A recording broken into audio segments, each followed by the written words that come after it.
Hello students, welcome back to my channel. আজকের পর্বে আমরা অনুপাত সম্পর্কিত কোষে দেখি 2.2 এর সমস্যাগুলির সমাধান করব। অনুপাত সম্পর্কিত পূর্বের 3টি ভিডিওর লিঙ্ক এই ভিডিও ডেসক্রিপশন বক্সে দেওয়া আছে। প্রথমে সমস্যাটি লক্ষ্য করো। নিচের অনুপাতগুলিকে লঘিষ্ঠ আকারে পরিণত করি ও প্রত্যেকটি অনুপাতের ব্যস্ত অনুপাত লিখি। অর্থাৎ এখানে প্রদত্ত অনুপাতগুলির প্রতিটি অনুপাতকে প্রথমে লঘিষ্ঠ আকারে পরিণত করতে হবে এবং সেই লঘিষ্ঠ আকারটির অর্থাৎ সেই অনুপাতটির ব্যস্ত অনুপাত নির্ণয় করতে হবে। প্রথমের অনুপাত 12:15, 12:15 এর লঘিষ্ঠ রূপ নির্ণয় করতে হবে, অর্থাৎ লঘিষ্ঠ অনুপাতে প্রকাশ করতে হবে। লঘিষ্ঠ অনুপাত সমান, আমরা জানি 12 এবং 15 উভয় সংখ্যা 3-এর গুণিতক, অর্থাৎ উভয়কে 3 দিয়ে ভাগ করা যায়। 12কে 3 দিয়ে ভাগ করলে হয় 4 আর 15কে 3 দিয়ে ভাগ করলে হয় 5, অর্থাৎ 12-15 সংখ্যা দুটির গসাগু 3।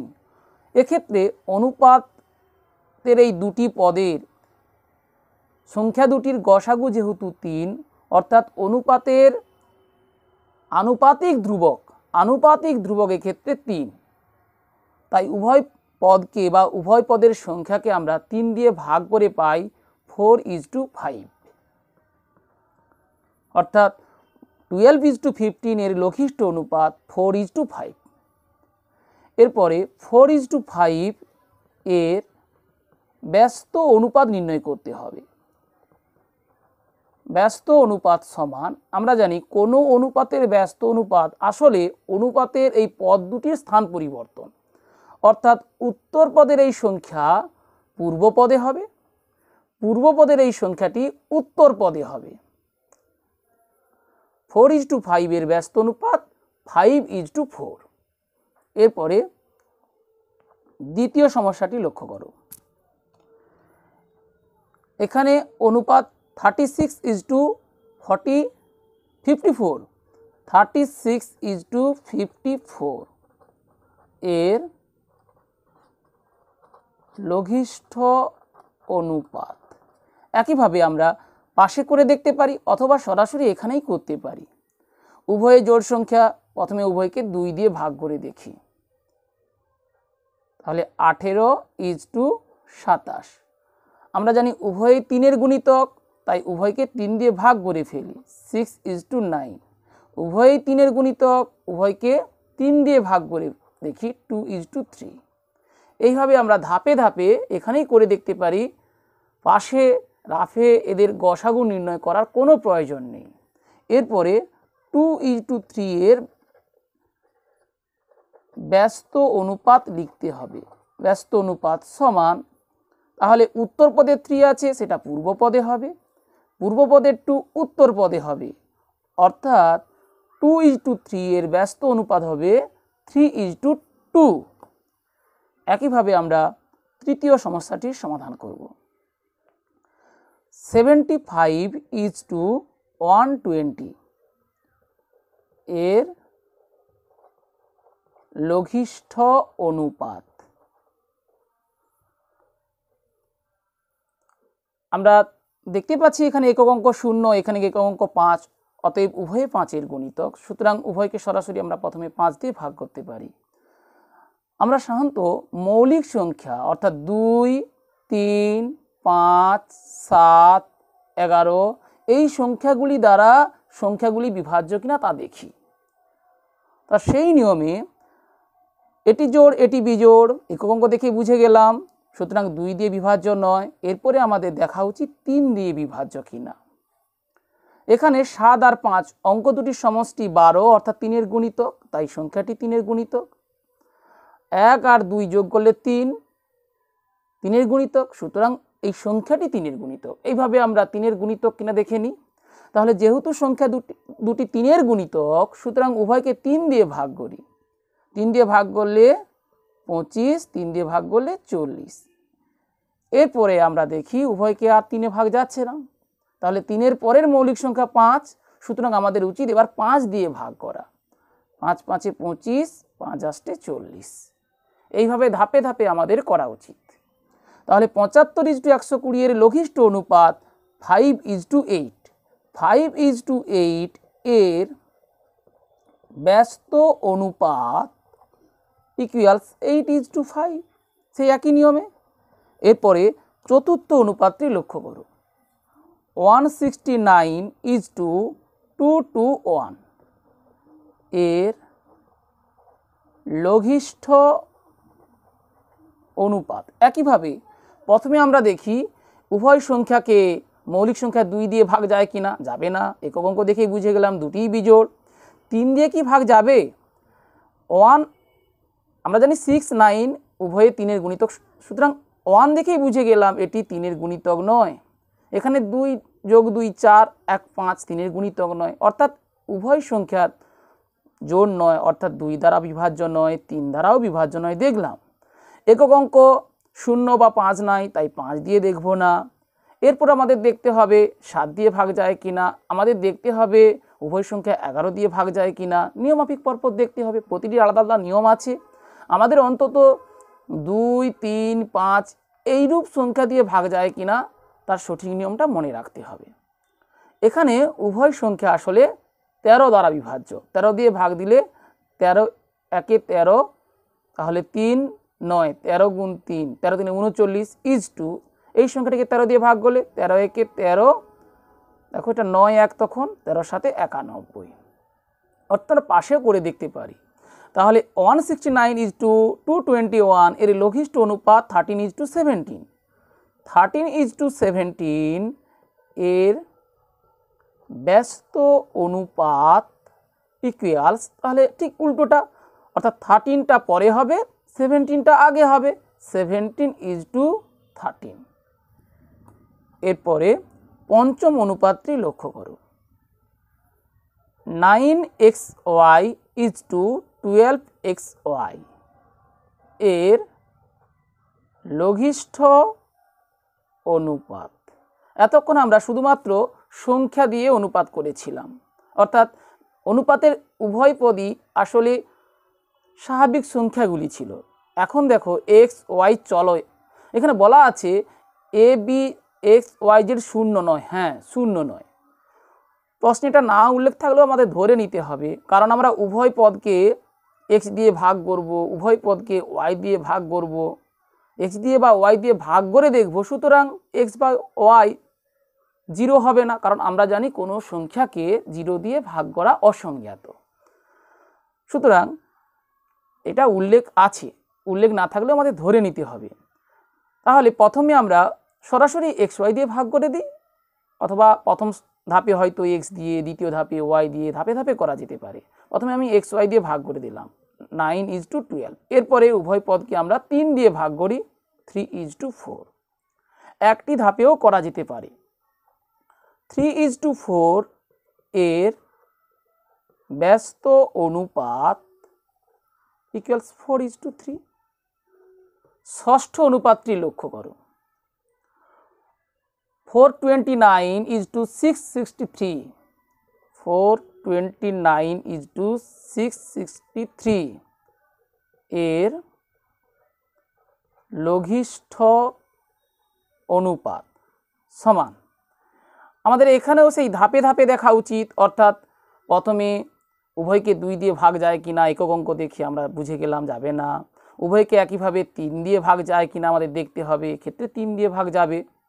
আপাতত মনে হবে 6 6 3, আর এখানে 9 আছে, দেখো 4 আর 2 যোগ করলে 6, অর্থাৎ অঙ্কগুলির এখানে সমষ্টি 3-এর গুণিতক, সুতরাং 3 দিয়ে উভয়কে ভাগ যাবে। আমরা প্রথমে 3 দিয়ে ভাগ করে ফেলি, 3 একে 3, 1 2 3 4 12, 3 3 9 (2) 3 × 2 6, 3 × 2 6, 3 একে 3।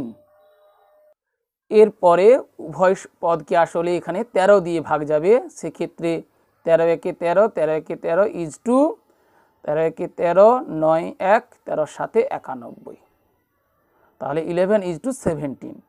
11:17 এর ব্যস্ত অনুপাত নির্ণয় করতে হবে। ব্যস্ত অনুপাত সমান 17:11, অর্থাৎ ঠিক বিপরীতটি হয়ে যাবে। এরপরে সপ্তম অনুপাত জি এর দাগ 3b:12c। একইভাবে 3b:12c এর লঘিষ্ঠ অনুপাত নির্ণয় করতে হবে, ইকুয়ালস। আমরা এখানে বি দেখতে পাচ্ছি, এখানে সি দেখতে পাচ্ছি, সুতরাং বি সি উভয়কে বি দিয়ে বা সি দিয়ে ভাগ যাবে না। এখানে 3 আছে, এখানে 3-এর গুণিতক 12 আছে, অর্থাৎ উভয় পদকে আমরা 3 দিয়ে ভাগ করতে পারি। 3 দিয়ে ভাগ করলে b:4c। b:4c এর ব্যস্ত অনুপাত সমান 4c:b। শেষের অনুপাত 25xyz:625xyz। তাহলে সরাসরি আমরা প্রথমে xyz দিয়ে উভয় পক্ষকে ভাগ করে দিই। 25:625 পাশে আমরা লিখতে পারি, যেহেতু xyz 0 নয়, প্রশ্নে উল্লেখ আছে, সুতরাং উল্লেখ করে দিলাম, ইকুয়ালস। উল্লেখ না থাকলে সেক্ষেত্রে আমাদের উল্লেখ করতে অবশ্যই হতো যে xyz অশূন্য ধরে। একইভাবে উভয় পক্ষে আমরা প্রথমে 5 দিয়ে ভাগ করি। একক অঙ্ক 5, সুতরাং 5-এর গুণিতক 5 দিয়ে ভাগ করে 5:125। আবার আমরা উভয় পক্ষে 5 দিয়ে ভাগ করি 1:25, অর্থাৎ লঘিষ্ঠ অনুপাত 1:25। 1:25 এর ব্যস্ত অনুপাত ইকুয়ালস 25:1। তাহলে প্রতিটি অনুপাতকে প্রথমে আমরা লঘিষ্ঠ আকারে, অর্থাৎ ছোট আকারে, একদম ছোট আকার, লঘিষ্ঠ আকারে পরিণত করলাম। লঘিষ্ঠ আকারে পরিণত করার পর সেই অনুপাতটির ব্যস্ত অনুপাত নির্ণয় করলাম। এরপর 2-এর দাগের সমস্যাগুলি লক্ষ্য করো। নিচের অনুপাতগুলিকে পূর্ণ সংখ্যার অনুপাতে পরিণত করি ও তার ব্যস্ত অনুপাত লিখি। অর্থাৎ 1-এর দাগে আমরা লঘিষ্ঠ আকারে পরিণত করেছি, তারপরে ব্যস্ত অনুপাত নির্ণয় করেছি। এখানে আমরা পূর্ণ সংখ্যার অনুপাতে পরিণত করব, তারপরে ব্যস্ত অনুপাত নির্ণয় করব। প্রথমের অনুপাতটি উভয় পদ ভগ্নাংশ আকারে দেওয়া আছে, দশমিক ভগ্নাংশ আকারে। দ্বিতীয় ক্ষেত্রে আমরা দেখলাম প্রকৃত ভগ্নাংশের আকারে দেওয়া আছে, এক্ষেত্রেও দশমিক ভগ্নাংশের আকারে দেওয়া আছে। অর্থাৎ সব ক্ষেত্রেই পূর্ণ সংখ্যার আকারে দেওয়া নেই, আমরা উভয় পদকে পূর্ণ সংখ্যার আকারে পরিণত করে নেব। প্রথমের অনুপাতটি লক্ষ্য করো। এখানে দশমিকের ডান দিকে 1টি করে অঙ্ক আছে, সুতরাং আমরা উভয় পদ থেকে, অর্থাৎ উভয় সংখ্যা থেকে ক্ষেত্রে দশমিক তুলতে চাইলে আসলে 25-এর 10 আর এটা হবে 125-এর 10, এমনটা ভাবতে পারি। অথবা সরাসরি উভয় পদকে 10 দিয়ে গুণ করে ফেলি, সেক্ষেত্রে 25:125 লিখতে পারি। অর্থাৎ পুরো পদকে 10 দিয়ে গুণ করলে দশমিক অঙ্ক এক ঘর ডান দিকে সরে যায়, অর্থাৎ 25 হয়ে যায়। একইভাবে উত্তর পদকে 10 দিয়ে গুণ করলে দশমিক অঙ্ক ডান দিকে এক ঘর সরে যায়, অর্থাৎ 125 হয়ে যায়। এরপরে যেহেতু দেখতে পাচ্ছি উভয় সংখ্যার একক অঙ্ক 5, সুতরাং উভয়ে 5-এর গুণিতক, তাই 5 দিয়ে ভাগ করি। 5 × 5 25 এবং 25 × 5 125। পুনরায় উভয় পদকে 5 দিয়ে ভাগ করি, 1:5। যেখানে পূর্বপদ 1, উত্তরপদ 5 উভয়ে পূর্ণ সংখ্যা, আমাদের পূর্ণ সংখ্যার অনুপাতে পরিণত করতে বলা হয়েছে, তাহলে এটি হবে নির্ণীয় পূর্ণ সংখ্যার অনুপাত। এবার আমরা 1:5 এর ব্যস্ত অনুপাত নির্ণয় করব। ব্যস্ত অনুপাত ইকুয়ালস একইভাবে সেই উল্টোটা, অর্থাৎ 1:5 হয়ে যাবে 5:1। এরপরে বিয়ের দাগের অনুপাতটি লক্ষ্য করো। 5/8:7/16 ইকুয়ালস, আমরা সরাসরি 8 এবং 16 এই দুটি সংখ্যা লসাগু দিয়ে উভয় পক্ষকে গুণ করতে পারি, অর্থাৎ 16 দিয়ে উভয় পক্ষকে গুণ করলেই সুবিধে হবে। তাহলে 5/8 ইন্টু 16 লিখে ফেলি প্রয়োজনে, কত দিয়ে গুণ করছি তাতে স্পষ্ট বোঝা যাবে। 8 গুণ 2 16, 16 একে 16। অর্থাৎ এই দুটি সংখ্যার ভগ্নাংশ আকারে থাকা এই দুটি সংখ্যার উভয়ের হরের আমরা লসাগু করে নিয়েছি। লসাগু লঘিষ্ঠ সাধারণ গুণিতক, অর্থাৎ সাধারণ গুণিতক দিয়ে গুণ করতে হবে। সেটা লঘিষ্ঠ দিয়ে গুণ করলে সুবিধে হয়, আমরা লঘিষ্ঠ না করে তার চেয়ে বড় দিয়েও গুণ করতে পারি। অর্থাৎ 16 না দিয়ে গুণ করে আমরা যদি মনে করি উভয় পদকে 32 দিয়ে গুণ করব, 38 দিয়ে গুণ করব, সেক্ষেত্রেও হবে। পুনরায় আবার ছোট করতে হবে। তাই আমরা সাধারণ যে কোনো গুণিতক দিয়ে গুণ না করে লঘিষ্ঠ সাধারণ গুণিতক দিয়ে গুণ করে থাকি। তাহলে উভয় পদকে 16 দিয়ে গুণ করে দেখো, এক্ষেত্রে পেলাম 5 গুণ 2 10 ইজটু এখানে হলো 7। অর্থাৎ এই নিয়মে 10:7, 10:7 এর ব্যস্ত অনুপাত 7:10। এরপরে সি এর ভগ্নাংশটি লক্ষ্য করো, 0.7:0.49। একইভাবে আমরা এই দশমিকটা তুলে নেওয়ার জন্য, যেহেতু এখানে দেখেছি দশমিকের পরে দুটি অঙ্ক আছে, তাই উভয় পদকে অর্থাৎ উভয় সংখ্যাকে 100 দিয়ে গুণ করে দিতে পারি সরাসরি, অথবা এটিকে 7 10 আর এই সংখ্যাটিকে 49 100 লেখার পর 100 দিয়ে গুণ করতে পারি। আমি সরাসরি উভয় পদকে 100 দিয়ে গুণ করে দিচ্ছি। তাহলে 100 দিয়ে গুণ করলে এখানে দশমিক 2 অঙ্ক সরে যাবে, কারণ 100তে দুটো শূন্য আছে। অর্থাৎ এটা 7-এর পরেও একটা শূন্য, অর্থাৎ 70 হবে। 70:49। পাশে আমি লিখতে পারি যে উভয় পদকে 100 দিয়ে গুণ করেছি, এভাবে করাও যায়। তখন এটা নিচে নামাতে হবে। এরপরে দেখি উভয় পদকে কোনো নির্দিষ্ট সংখ্যা দিয়ে ভাগ যাচ্ছে কিনা। আমরা জানি এক্ষেত্রে উভয় 7-এর গুণিতক, 7 10 70, 7 7 49, অর্থাৎ 10:7। এখন 10:7 এর ব্যস্ত অনুপাত লিখতে হবে, সমান 7:10। এরপরে ডি এর অনুপাতটি লক্ষ্য করো, 2/5:3/4 ইকুয়ালস, অর্থাৎ অনেকটা সে বি এর মতন। এখানে আমরা দেখতে পাচ্ছি ভগ্নাংশ আকারে থাকা দুটি সংখ্যার এখানে হরে আছে 5 আর এখানে 4, তাহলে 5 4 এর লসাগু 5×20। পরস্পর মৌলিক যেহেতু সহজে বোঝা যাচ্ছে তাদের গুণ করে ফেলতে হবে 20, অর্থাৎ উভয় পদকে 20 দিয়ে গুণ করে ফেলি।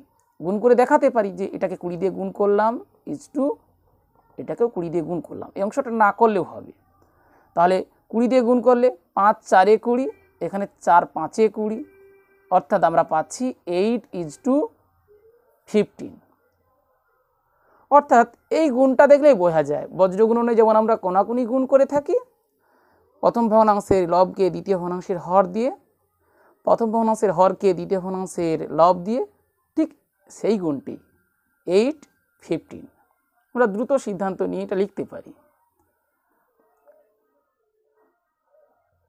এরপরে পঞ্চম অনুপাতটি লক্ষ্য করো, 22:, এখানে 4×5=7 ইকুয়ালস।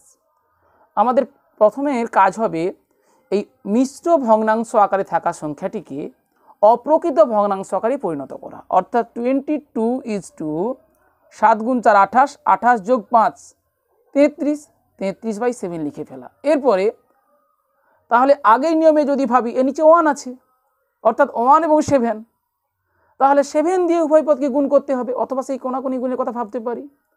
অর্থাৎ এটা হবে 22 × 7 = 33। সরাসরি 22 × 7 করলাম, গুণটা করে ফেললাম না, কারণ আমরা দেখতেই পাচ্ছি এখানে 22 এখানে 33, উভয়ে 11-র গুণিতক, সুতরাং উভয় পদকে 11 দিয়ে ভাগ যাবে, তাই গুণটা করে ফেলিনি। তাহলে 11 দিয়ে উভয় পদকে ভাগ করে এখানে 2 থাকছে, 2 × 7 একবারে করে দিই 14 11 দিয়ে ভাগ করে 3, অথবা একটা লাইন করা যেতে পারে 11 দিয়ে ভাগ করার পর 2 × 7 11 দিয়ে ভাগ করে 3 পেলাম, তারপরে এই লাইনটা করা যেতে পারে 14:3। এখন 14:3 এর ব্যস্ত অনুপাত 3:14। এরপরে 6 নম্বর অনুপাতটি লক্ষ্য করো, 7/15 3/20। একইভাবে প্রয়োজনে আমরা পাশে করে নেব যে 15-20 লসাগু বের করতে যদি সমস্যা হয় সেক্ষেত্রে 15-20 লসাগু আমরা পাশে করে নিতে পারি, অথবা সরাসরি এটাকে 20 দিয়ে গুণ, এটাকে 15 দিয়ে গুণ, এমনটা করে করা যেতে পারে। আমরা পাশে গুণ করে লসাগু করে দেখলাম 3, 4, অর্থাৎ লসাগু 5 × 3 × 4 ইকুয়ালস 15×4 = 60। অর্থাৎ আমাদের কাজ হবে পূর্ব পদকে 60 দিয়ে গুণ করা এবং উত্তর পদকেও 60 দিয়ে গুণ করা, সমান 15 × 4 = 60। এদিকে তাকালে বোঝা যায় 15 × 4 = 60, 20 × 3, অর্থাৎ এখানে একইভাবে আমরা দেখতে পাচ্ছি 7 × 4 = 28:9 হচ্ছে, 28:9। আবার বলি, আমরা উভয় পদের এই ভগ্নাংশ আকারে থাকা উভয় পদের হরের সংখ্যা দুটির লসাগু করে উভয়কে গুণ করেছি। আমরা সরাসরি দুটি সংখ্যা দিয়েই গুণ করে দেখতে পারি, তাতেও কোনো সমস্যা নেই। অর্থাৎ 7 × 15 একে গুণ করলাম 15 × 20 দিয়ে, আবার 3 × 20 একেও গুণ করলাম 15 × 20 দিয়ে। এক্ষেত্রে তাহলে 20 কেটে গেল, এক্ষেত্রে 15 কেটে গেল, অর্থাৎ 7 × 20 = 3 × 15। দেখো আসলে একইভাবেই সেই পরে 20 আর 15 উভয়কে 5 দিয়ে ভাগ করতে হবে, 3, 4 পাওয়া যাবে, অর্থাৎ উভয়কে 5 দিয়ে গুণ করে এখানে 4 পাচ্ছি আর এখানে 3 পাচ্ছি, 28:9 এভাবেও করা যেতে পারে। অর্থাৎ লসাগু যে করতেই হবে এমন কোনো বাধ্যবাধকতা নেই। আমরা সাধারণত লঘিষ্ঠ সাধারণ গুণিতক অর্থাৎ লসাগু দিয়েই উভয় পদকে গুণ করে থাকি। তাহলে যে কোনো প্রক্রিয়ার মাধ্যমেই আমরা আসলে পূর্ণ সংখ্যার অনুপাতে প্রকাশ করে নেব। এখানে 28 একটি পূর্ণ সংখ্যা, 9 একটি পূর্ণ সংখ্যা, তাহলে ভগ্নাংশ আকারে থাকা এই সংখ্যাগুলির অনুপাত থেকে আমরা পূর্ণ সংখ্যার অনুপাত পেয়ে গেলাম। এরপরে 28:9 এর ব্যস্ত অনুপাত সমান 9:28। এরপরে সপ্তম অনুপাতটি লক্ষ্য করো,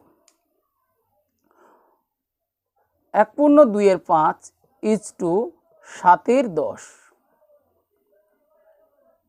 অর্থাৎ 5-এর দাগে প্রথমে একটি পূর্ণ সংখ্যা ছিল, তারপরে একটি মিশ্র ভগ্নাংশ ছিল। এখানে প্রথমে একটি মিশ্র ভগ্নাংশ অর্থাৎ উত্তর পদটি মিশ্র ভগ্নাংশ, পূর্ব পদটি মিশ্র ভগ্নাংশ, উত্তর পদটি এক্ষেত্রে একটি প্রকৃত ভগ্নাংশ।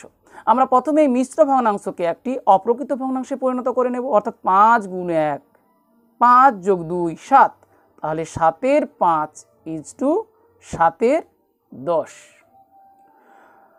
যেহেতু উভয় পক্ষে আমরা 7 দেখতে পাচ্ছি, প্রথমে উভয় পক্ষকে 7 দিয়ে ভাগ করে দিই, উভয় পদকে 7 দিয়ে ভাগ করে পাচ্ছি 1/5 = 1/10। এরপরে প্রয়োজনে উভয় পদকে 10 দিয়ে গুণ করি, তাহলে এখানে 10 দিয়ে গুণ করলে আসলে 5 × 2 10 হবে, অর্থাৎ 10 দিয়ে গুণ করলে 1 থাকবে, 2:1। অর্থাৎ কতগুলো ধাপে করা যেতে পারে। এরপরে 2:1 এর ব্যস্ত অনুপাত সমান 1:2 হবে। অষ্টম অনুপাত এক্ষেত্রে 4.4:5.61। একইভাবে প্রথমে এই দশমিক আমরা তুলে দেব, তাহলে এখানে দশমিক তুলে হরে 10 লিখতে পারি, এখানে দশমিক তুলে হরে 100 লিখতে পারি, অথবা উভয় পদকে 100 দিয়ে গুণ করে দিই। 100 দিয়ে গুণ করলে এখানে অতিরিক্ত আরেকটা শূন্য আসবে, অর্থাৎ 440:561। এক্ষেত্রেও আমরা দেখব প্রথমে সংখ্যা দুটিকে উভয় সংখ্যাকে 2 দিয়ে ভাগ যায় কিনা, তারপরে 3 দিয়ে যায় কিনা, তারপরে 5 দিয়ে, প্রয়োজনে 7 দিয়ে, 11 দিয়ে, এভাবে পরপর আমাদের দেখতে হবে। এক্ষেত্রে উভয় সংখ্যা 11 দ্বারা বিভাজ্য। 11 দিয়ে ভাগ করলে 11 × 4 = 44, 11 × 0 = 0, 11 × 5 = 55, 11 × 1 = 11, অর্থাৎ 40:51। 40:51 এর ব্যস্ত অনুপাত সমান 51:40। আমরা উভয় পদকে কত দিয়ে ভাগ করেছি সেটা পাশে লিখতে পারি।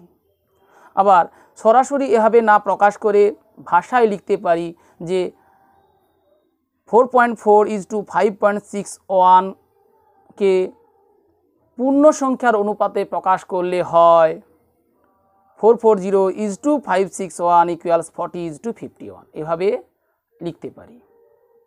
সর্বক্ষেত্রে আমাদের পূর্ণ সংখ্যার অনুপাতে প্রকাশ করতে হবে, অর্থাৎ যেখানে দশমিকের ব্যবহার থাকবে না, যেখানে লব অর্থাৎ মানে ভগ্নাংশ আকার p/q আকার থাকবে না। যদিও যে কোনো পূর্ণ সংখ্যাকে p/q আকারে প্রকাশ করা যায়, তবু আমরা এই আকার বলতে পূর্ণ সংখ্যার আকার বলতে বুঝি 1, 2, 3, 4 অর্থাৎ স্বাভাবিক সংখ্যা যেগুলো আছে সেই সংখ্যাগুলোর কথা এখানে বলা হচ্ছে। সেই স্বাভাবিক সংখ্যার আকারে প্রকাশ করতে হবে। এইভাবে আকারে প্রকাশ করার পর আমরা উভয় পদের সংখ্যা স্থান পরিবর্তনের মাধ্যমে একটি ব্যস্ত অনুপাত নির্ণয় করতে পারব। অর্থাৎ একের দাগে আমরা প্রথমে লঘিষ্ঠ আকারে পরিণত করেছি, মানে ছোট করে ফেলেছি। উভয় পদকে তাদের আসলে সংখ্যা দুটির গসাগু দিয়ে ভাগ করে ছোট করে ফেলেছি, তারপরে সেই অনুপাতের ব্যস্ত অনুপাত করেছি। আর দুইয়ের দাগের ক্ষেত্রে আমরা উভয় পদকে প্রথমে পূর্ণ সংখ্যার অনুপাতে প্রকাশ করেছি, তারপর তাদের ব্যস্ত অনুপাত নির্ণয় করেছি। ভগ্নাংশ আকারে থাকা সংখ্যার অনুপাত থেকে পূর্ণ সংখ্যার অনুপাত করার সময় আমরা হরের এই সংখ্যাগুলির লসাগু দিয়ে উভয় পদকে গুণ করেছি। 3-এর দাগের সমস্যাগুলি লক্ষ্য করো। নিচের অনুপাতগুলির মিশ্র অনুপাত নির্ণয় করি, অর্থাৎ সেটা ভগ্নাংশ আকারে থাক বা পূর্ণ সংখ্যার অনুপাতে থাক, যাই হোক আমাদের মিশ্র অনুপাত নির্ণয় করতে হবে। অনুপাতটি লঘু অনুপাত, গুরু অনুপাত না সাম্যানুপাত তা লিখি। আমরা পূর্বের ভিডিওতে তা আলোচনা করেছিলাম, সেটাই এখন করব। প্রথমে সমস্যাটি লক্ষ্য করো। 8:6 এখানে কমা চিহ্ন আছে, অর্থাৎ এটি একটি অনুপাত। এরপরে 3:6 এটি একটি অনুপাত ও 26:13 এটি একটি অনুপাত, অর্থাৎ এখানে 3টি অনুপাত দেওয়া আছে।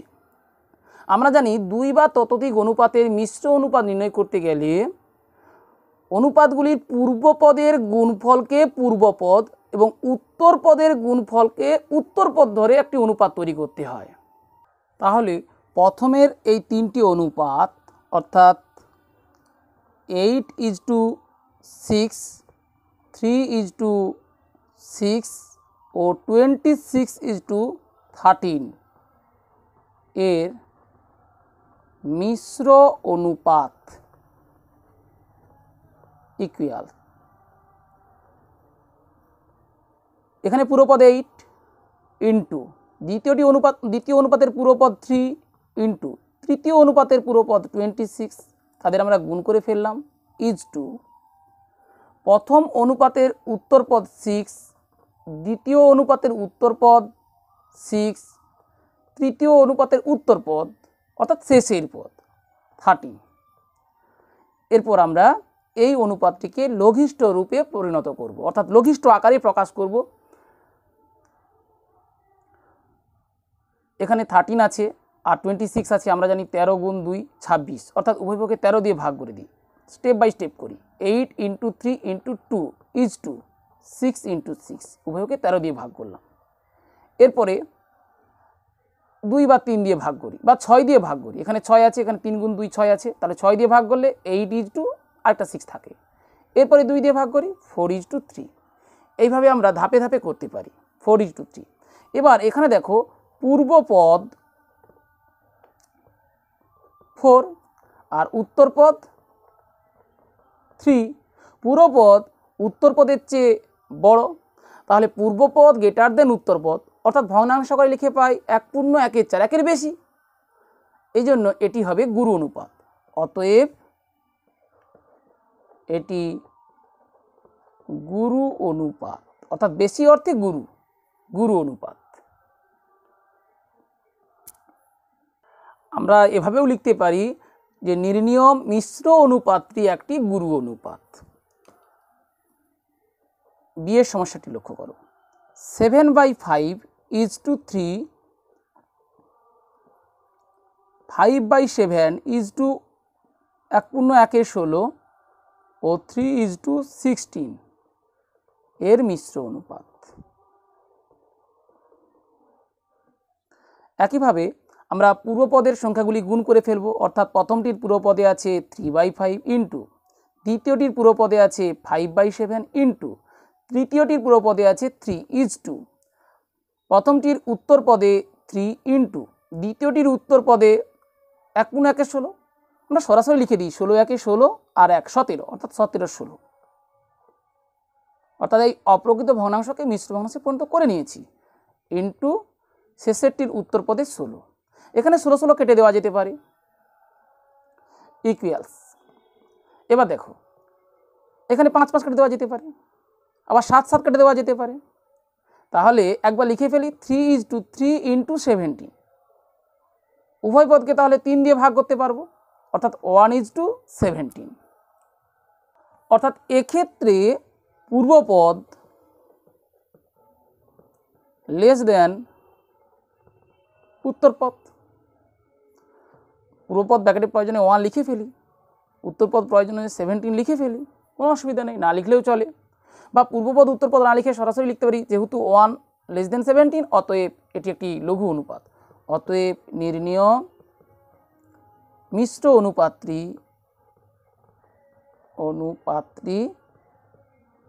একটি লঘু অনুপাত। এরপরে সি এর অনুপাতগুলি লক্ষ্য করো। 8:5, 7:12 ও 22:13, তাহলে এর মিশ্র অনুপাত, অর্থাৎ অনুপাতগুলির মিশ্র অনুপাত, ইকুয়ালস। একইভাবে পূর্বপদ 8, পূর্বপদ এখানে 7, পূর্বপদ এখানে 22 উত্তরপদ 5, 12, 13। আমরা দেখব উভয় পদকে কোনো সংখ্যা দিয়ে ভাগ যায় কিনা। এখানে 8 আছে, এখানে 12 আছে, অর্থাৎ উভয় জোড় সংখ্যায়। শুধু তাই নয়, উভয়কে 4 দিয়ে ভাগ করা যায়, সরাসরি 4 দিয়ে ভাগ করে দিই। তাহলে 2 × 7 × 22 = 5 × 3 × 13। উভয়কে আমরা 4 দিয়ে ভাগ করেছি। এরপরে আমরা কোনো সাধারণ উৎপাদক পাচ্ছি না, সুতরাং গুণ করে দেখতে হবে। অর্থাৎ 7 × 2 = 14, 14 × 22, 14 × 2 28, 8 2, 14 × 2 28 আর 2 30, 308 একইভাবে এখানে আমরা 15 × 13 করতে পারি। 15 × 3 = 45, 5, তাহলে 4, 15কে 15 আর 4 19, 195, অর্থাৎ 308:195। এখানে আমরা দেখতে পাচ্ছি পূর্বপদ 308, এই সংখ্যাটি বৃহত্তর,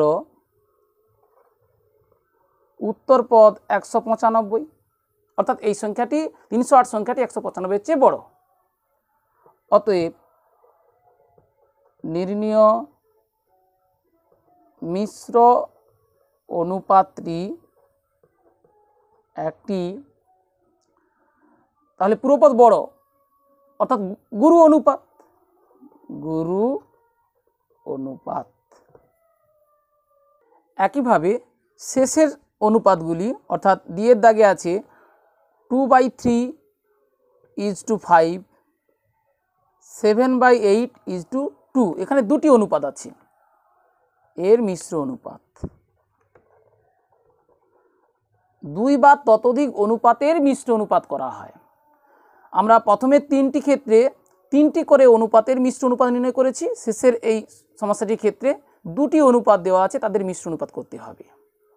একইভাবে আমরা প্রথম অনুপাতের পূর্বপদে পেয়েছি 2/3 এবং দ্বিতীয় অনুপাতের পূর্বপদে পেলাম 7/8 প্রথম অনুপাতের উত্তরপদে 5 এবং দ্বিতীয় অনুপাতের উত্তরপদে 2 পেয়েছি, সমান। এখানে লঘিষ্ঠ আকারে পরিণত করা যায়। 2 × 4 8, তাহলে লবে 7, হরে থাকে 4 × 3 12, 5 × 2 10। অর্থাৎ ঠিক এর আগে যেমন আমরা ভগ্নাংশ আকারে থাকা কোনো অনুপাতের সংখ্যাগুলিকে পূর্ণ সংখ্যার অনুপাতে প্রকাশ করেছিলাম, একইভাবে এখানেও এটি ভগ্নাংশ আকারে আছে, সুতরাং একে পূর্ণ সংখ্যার অনুপাতে প্রকাশ করে নেব। অর্থাৎ উভয় পদকে তাহলে 12 দিয়ে গুণ করে দিই, যেহেতু এখানে হরে 12 আছে। 12 দিয়ে গুণ করলে প্রথমটির ক্ষেত্রে 7 অর্থাৎ 12 কাটা গেল, আর 110কে 12 দিয়ে গুণ করলে 120, শুধু 10কে 12 দিয়ে গুণ করলে, অর্থাৎ এক্ষেত্রে নির্ণীয় মিশ্র অনুপাতটি 7:120।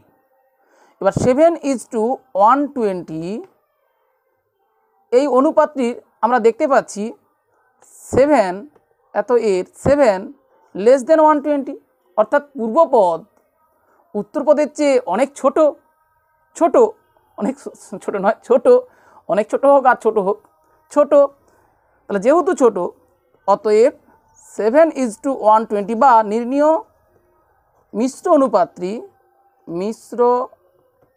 অনুপাতটি লঘু অনুপাত।